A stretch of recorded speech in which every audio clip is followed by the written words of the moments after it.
All right, now let's talk about an overview of ATP synthesis or cellular respiration.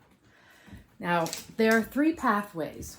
We talked about those when I showed you the map of the cell, and they each take place in a different part of the cell. Glycolysis takes place in the cytoplasm, the citric acid cycle takes place in the matrix, and the electron transport chain takes place in the membrane. So the matrix reactions are here, and the membrane reactions are here. Now remember, all of this is designed to take the energy out of glucose and put it in a form that can be used by the cell. And we want to waste as little energy as possible. So each one of these pathways is actually many small steps that remove the energy bit by bit so that there's not so much lost as heat. All the same, they're not perfectly efficient. So some energy is lost as heat, and that's why we have body heat. That's why we produce the heat that we have, is because we are making the ATP with these pathways. So we start off with glucose, which is transported into the cell. And once it's transported into the cell, and the cell adds a phosphate to it, an enzyme adds a phosphate to it, then it finishes going through the rest of the pathway of glycolysis. And glucose is 6 carbons. So what happens in the pathway of glycolysis is that that 6-carbon molecule is split into 2 3-carbon molecules. And we call those pyruvic acid.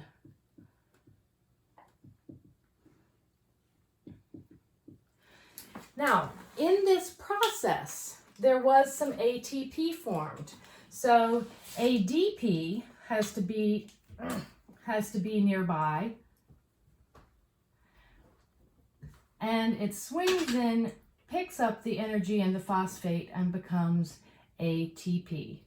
I'm going to put sparkles around the ATP so that we recognize that that's the high energy molecule that we desire out of this process. All right, the other thing that happens in glycolysis is that there's some more energy released, and this can't be picked up by ATP or by ADP to form ATP. It has to be picked up by one of our coenzymes. So the coenzyme NAD swings in and picks up some energy and becomes NADH.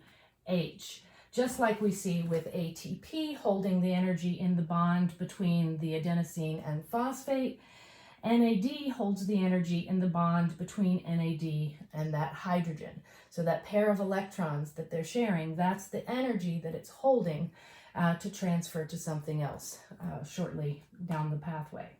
So we started off with all of our energy in the glucose molecule.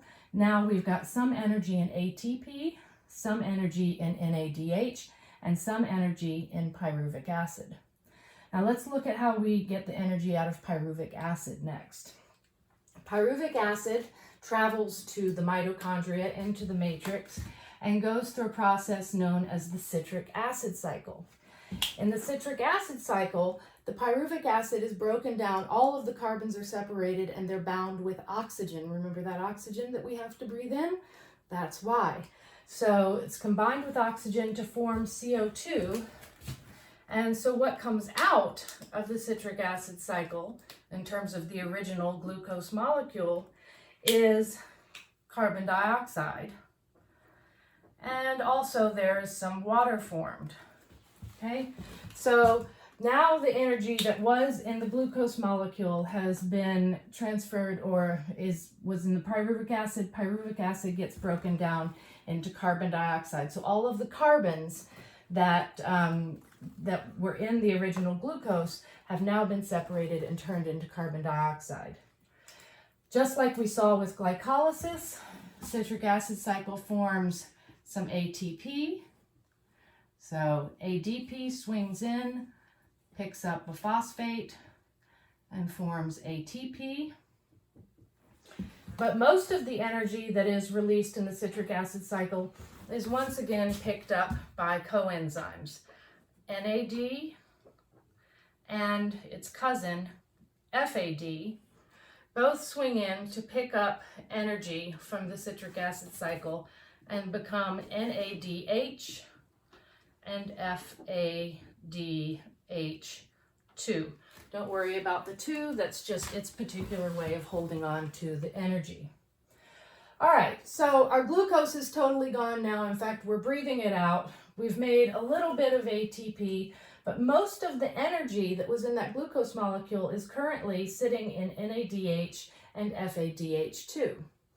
That's why we need this last pathway called the electron transport chain. In the electron transport chain, the NADH and FADH2 go into the electron transport chain, and they are released by the electron transport chain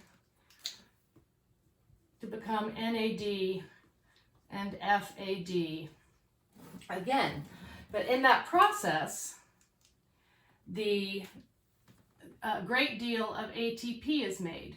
So ADP swings in and picks up phosphate and energy and becomes ATP.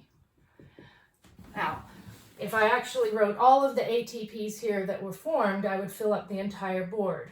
There are 2 ATPs here, some ATPs there, but there are like 30 some ATPs that are formed in the electron transport chain. So this is really where the cell gets its bang for the buck. The other important thing about the electron transport chain is that it releases NAD and FAD so that they can come back to glycolysis and the citric acid cycle and pick up more energy in the form of that bond with hydrogen, those shared electrons. So we see that NAD and FAD act also, kind of like ATP, act as carriers of energy. So they pick up energy and they drop it off, and they pick up energy and they drop it off. So they are constantly cycling back and forth with that energy.